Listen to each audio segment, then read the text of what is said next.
या स्टूडेंट, आज का जो हमारा टॉपिक है that is the combination of cell. इसमें हम basically series combination and parallel combination of the cell को डिस्कस करेंगे और उसके बाद हम ग्रुपिंग ऑफ सेल को भी थोड़ा बहुत सीखेंगे। ठीक है, तो चलिए सबसे पहले हम सीरीज कॉम्बिनेशन को समझते हैं। तो सीरीज कॉम्बिनेशन में क्या होगा कि दो सेल आपस में कनेक्टेड होगा, ठीक है ना, और इसका एक पोल जो होगा, एक जो टर्मिनल होगा वो आपस में जुड़ा हुआ होगा और दूसरा टर्मिनल कहीं और, जैसा कि आपको फिगर में दिखाया गया है। ठीक है ना, तो यहाँ पर ए और बी के बीच में दो सेल लगा हुआ है जिसका ईएमएफ E1 है और E2 है, और इसके अंदर का जो इंटरनल रेजिस्टेंस है वो R1 और R2 हमने माना है, और इसमें मान लेते हैं कि करंट B से A की तरफ आई जा रही है। ठीक है, ये फिगर B हमने यहाँ पर उसका इक्विवेलेंट सर्किट ड्रॉ किया है।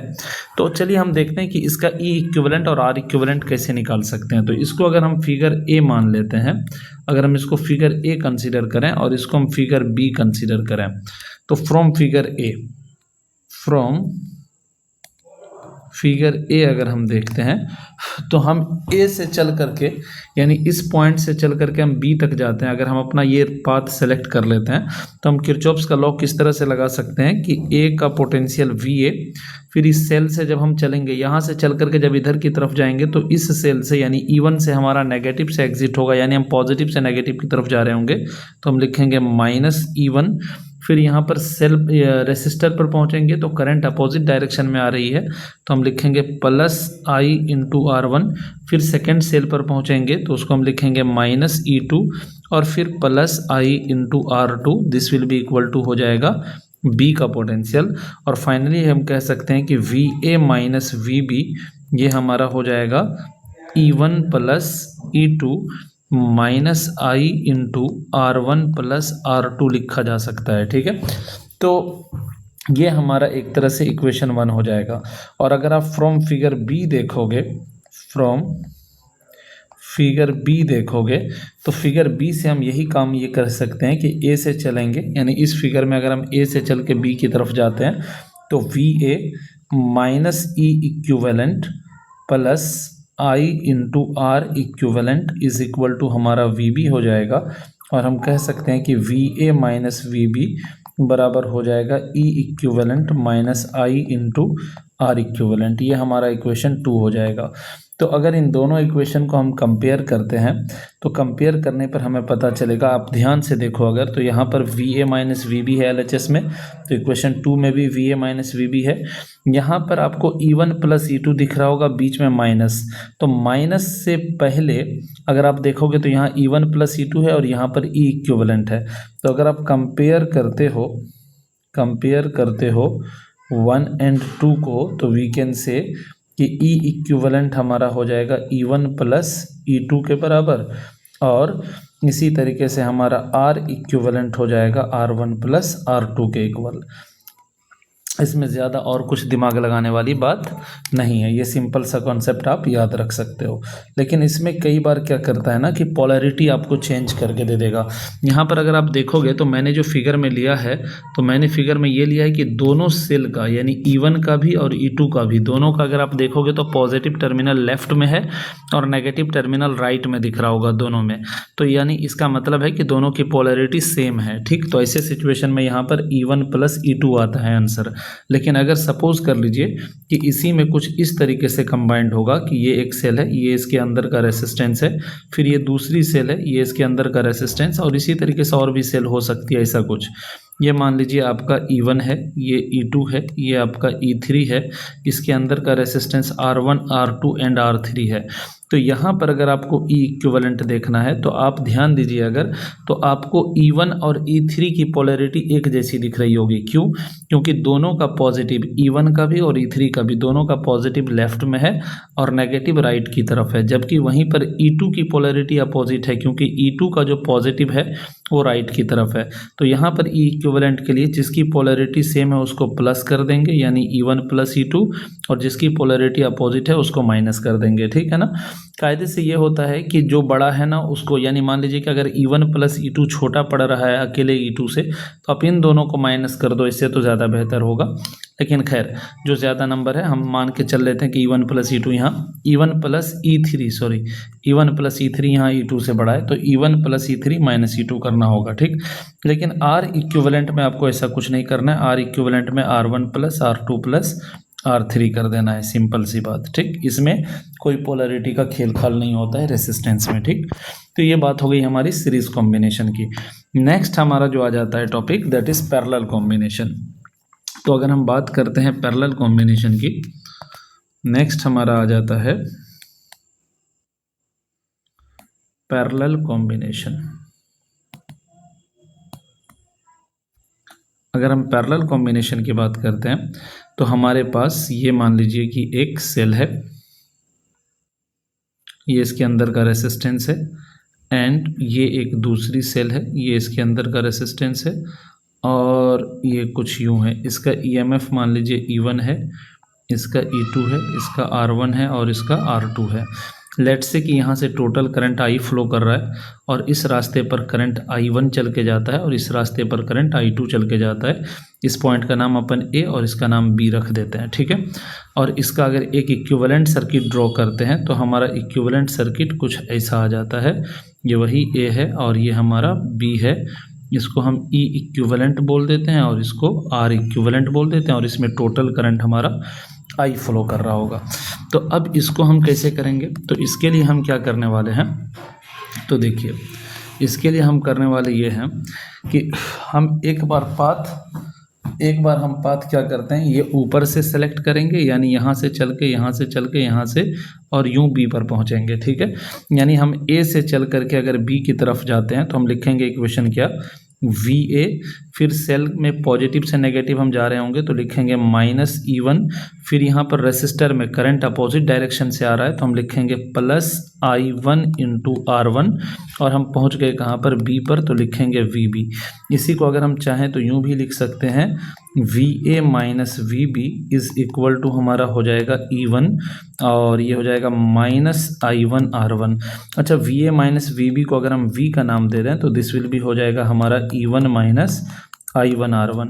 यहाँ से अगर हमें I1 कैलकुलेट करना है तो मैं एक काम कर लेता हूँ, I1 को इधर ले आता हूँ वापस, तो हम कह सकते हैं I1 R1 is equal to E1 minus V हो जाएगा, या फिर हम कह सकते हैं I1 is equal to E1 minus V upon में R1 हो जाएगा।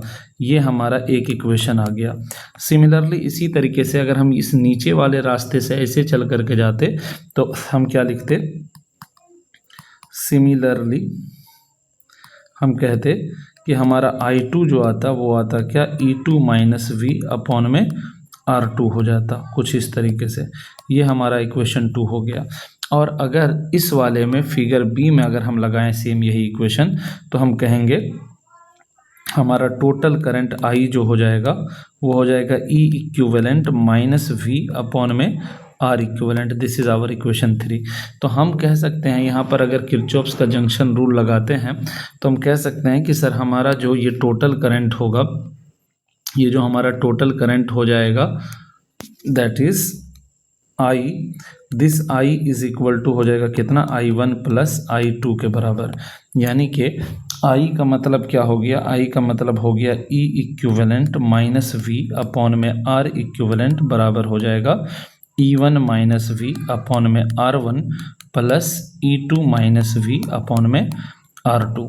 इसको हम थोड़ा सेपरेट करके अगर लिखना चाहें तो E equivalent upon R equivalent minus V upon R equivalent is equal to E1 by R1 plus हम E2 बाय R2, और V वाले टर्म को कॉमन ले करके माइनस V को बाहर कर देते हैं तो 1 bye R1 plus 1 bye R2 ऐसा लिख सकते हैं। अब यहाँ पर LHS और RHS को कंपेयर करते हैं, LHS एंड RHS को अगर हम कंपेयर करते हैं तो हमें क्या मिलेगा, तो हमें मिल जाएगा ये E इक्विवेलेंट अपॉन में R equivalent is equal to E1 by R1 plus हो जाएगा E2 बाय R2, और यहाँ से हम ये भी कह सकते हैं कि this E equivalent is equal to E1 by R1 plus हो जाएगा E2/R2 इंटू हमारा हो जाएगा R इक्विवेलेंट। तो this is the our final equation. And दूसरी चीज़, अगर हम ये सेकेंड टर्म को, ये पहले टर्म को हमने कंपेयर किया, दूसरे इस वाले टर्म को अगर हम कंपेयर करेंगे तो वी कैन से कि हमारा आ जाएगा -V/R equivalent is equal to -V into 1/R1 plus 1/R2।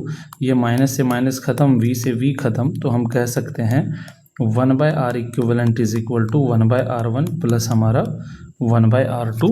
ये हमारा फाइनल इक्वेशन आ जाएगा। तो ये हो गया E इक्विवेलेंट का और ये हो गया R इक्विवेलेंट का, अगर दो सेल पैरेलल में कनेक्टेड है। अगेन आपको यहाँ पर ध्यान देना है कि ये जो दो सेल थी हमारी, दोनों का पॉजिटिव हमने लेफ्ट में लिया था और नेगेटिव को राइट में लिया था। तो आपका यहाँ पर E इक्विवेलेंट में E1/R1 प्लस E2/R2 आ रहा है। अगर मान लीजिए इसमें से किसी सेल की पोलैरिटी अपोजिट कनेक्टेड है तो जिसकी अपोजिट कनेक्टेड होगा उसको आप माइनस में करके फिर जाकर के आंसर लिखोगे। लेकिन R इक्विवेलेंट में वैसा कुछ नहीं होगा। R इक्विवेलेंट में चाहे पोलैरिटी कैसा भी हो, 1/R equivalent is equal to 1/R1 plus 1/R2 ही लिखना है। ठीक है, तो ये बात हो गई पैरेलल कॉम्बिनेशन की। अब मान लीजिए कि मैं आपको क्या कह देता हूँ कि सपोज कर लीजिए कि इफ टू सेल है हमारे पास have same EMF and internal resistance connected in parallel.